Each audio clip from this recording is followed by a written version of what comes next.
মধুখালীতে GPA pass প্রাপ্ত ৭১ জন মেধাবী শিক্ষার্থীদের সঙ্গে জেলা প্রশাসকের মত বিনিময় সভা অনুষ্ঠিত। ফরিদপুরের মধুখালীতে এসএসসি ও সমমান পরীক্ষা ২০২৬-এর জিপিএ পাস প্রাপ্ত ৭১ জন মেধাবী শিক্ষার্থীদের সঙ্গে জেলা প্রশাসক ও জেলা বিজ্ঞ ম্যাজিস্ট্রেট মোহাম্মদ মাজারুল ইসলামের মত বিনিময় সভা অনুষ্ঠিত হয়েছে। উপজেলা প্রশাসনের আয়োজনে ২৫ আগস্ট ২০২৬ সোমবার সকাল ১১টায় মধুখালী উপজেলা পরিষদের হল রুমে এই অনুষ্ঠানটি অনুষ্ঠিত হয়। অনুষ্ঠানে প্রধান অতিথি হিসেবে উপস্থিত ছিলেন মাজারুল ইসলাম, জেলা প্রশাসক ও জেলা বিজ্ঞ ম্যাজিস্ট্রেট ফরিদপুর। অনুষ্ঠানে সভাপতিত্ব করেন মাসুদুর রহমান, উপজেলা নির্বাহী কর্মকর্তা মধুখালী। অনুষ্ঠানে স্বাগত বক্তব্য রাখেন প্রতীক দত্ত, সহকারী কমিশনার ভূমি। এ সময় অন্যান্যদের মধ্যে বক্তব্য রাখেন শিরিনা আক্তার, উপপরিচালক মাদকদ্রব্য নিয়ন্ত্রণ অধিদপ্তর, সুখদেব রায়, অফিসার ইনচার্জ মধুখালী। জিপিএ পাসপ্রাপ্ত শিক্ষার্থীদের মাঝ থেকে অভিব্যক্ত প্রকাশ করেন স্নেহা রায়, কৃতি শিক্ষার্থী, ফরিদপুর চিনিকল উচ্চ বিদ্যালয়।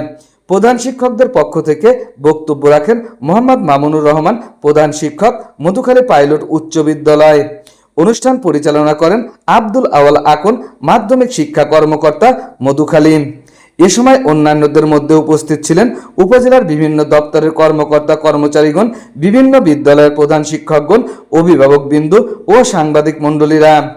মনোমুগ্ধকর এই অনুষ্ঠানের মাধ্যমে মধুখালী উপজেলা থেকে এসএসসি ও সমমান ২০২৬ জিপিএ পাস অর্জনকারী ৭১ জন মেধাবী শিক্ষার্থীদের হাতে সম্মাননা স্মারক, সঞ্চিতা কাব্যগ্রন্থ ও বৃক্ষের চারা তুলে দেওয়া হয়।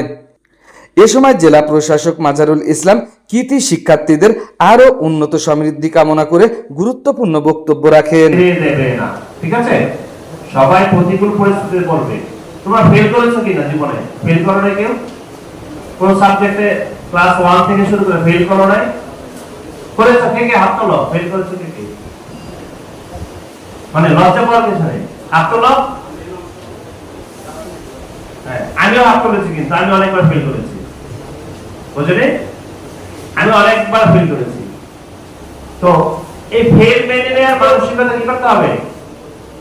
থাকতে হবে যে তুমি ফেল করছো মানে তোমার জীবনের শেষ হয়ে যাচ্ছে না, বা সবকিছু অনেক সময় একটা পরীক্ষা খারাপ করবে। পরীক্ষা বাদ দাও, তোমার জীবনে কোনো বিপদ আসবে, মনে রাখবে যে মানুষের জীবনে সমস্যা আসবে, সেই সমস্যাটা সমাধান করার জন্য তোমাদেরকে মনোবল রাখতে হবে, কনফিডেন্স রাখতে হবে। একটা বিষয়, একটা বাক্য মাথায় ঢুকিয়ে রাখো যে কনফিডেন্স হচ্ছে, কনফিডেন্স ইজ সাকসেস। ঠিক আছে?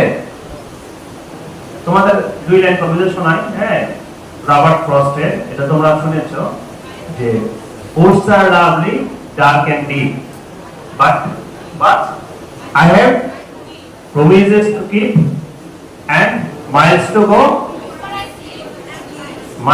go before we sleep, before I sleep. এটা অনুবাদ করেছেন কবি শামসুর রহমান।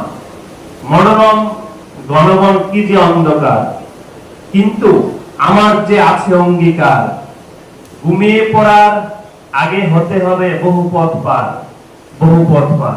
অনুবাদটা সুন্দর হয়েছে না? হ্যাঁ, শামসুর রহমান এটা করেছেন। তো আমাদেরকে ঘুমিয়ে পড়ার আগে বহু পথ পার হতে হবে, মানুষকে নিয়ে, মানবিকতাকে নিয়ে, এবং আমাদের মানুষের জন্য সহানুভূতি নিয়ে। সকলে সুস্থ থাকবেন, সুন্দর থাকবেন। আসসালামু আলাইকুম। শুকতারা টিভি 24, সকল খবর সবার আগে।